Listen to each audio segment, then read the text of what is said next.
Alex Salmond is currently giving evidence to a Holyrood inquiry into the Scottish Government's handling of the sexual assault claims against him and has claimed Nicola Sturgeon's leadership has failed. The former Scottish First Minister arrived at the Scottish Parliament at about 12 PM where he is to give his long-awaited evidence. The former SNP leader is expected to expand on his claims Ms. Sturgeon repeatedly broke the ministerial code in her handling of sexual harassment complaints against him.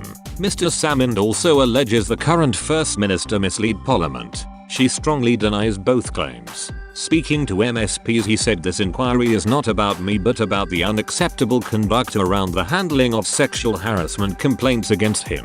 He says the Scottish Government was found to have acted unlawfully in its handling of the complaints and was tainted by apparent bias. He said, "I have no incentive or advantage in revisiting the hurt and shock of the last 3 years. For 2 years and 6 months this has been a nightmare." Mr. Salmond added, "Scotland hasn't failed, its leadership has failed. The importance of this inquiry is for each and every one of us to help put this right." The former First Leader also accused Ms. Sturgeon of using a covered press conference to effectively question the result of a jury. He said, "I watched in astonishment on Wednesday when the First Minister of Scotland, used a covered press conference to effectively question the results of a jury." The former SNP leader said his claims have been blocked and tackled at every turn.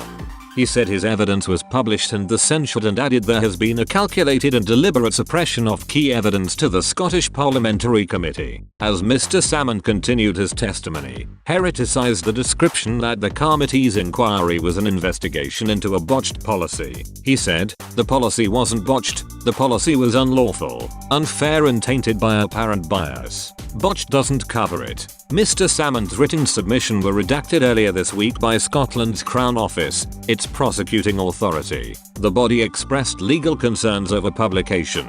Mr. Salmond was due to appear before the committee on Wednesday but he pulled out after the Scottish Parliament redacted his written evidence just the day before. Some 474 words were redacted from Mr. Salmond's evidence. His lawyer David McKee condemned the move and said the revisions caused significant surprise and concern. He also said Mr. Salmond was entitled to have his evidence published, and added, "If any aspect of it is removed, it compromises his oral evidence." The Scottish Government's Handling of Harassment Complaints Committee was set up after the Court of Session in Edinburgh ruled the Scottish Government's handling of complaints against the former First Minister to be unlawful in a judicial review. This resulted in £512,250 in legal costs being paid out to Mr. Salmond's lawyers. Mr. Salmond was separately acquitted of all 13 charges including sexual assault, attempted rape and indecent assault following a trial at the High Court in Edinburgh last year.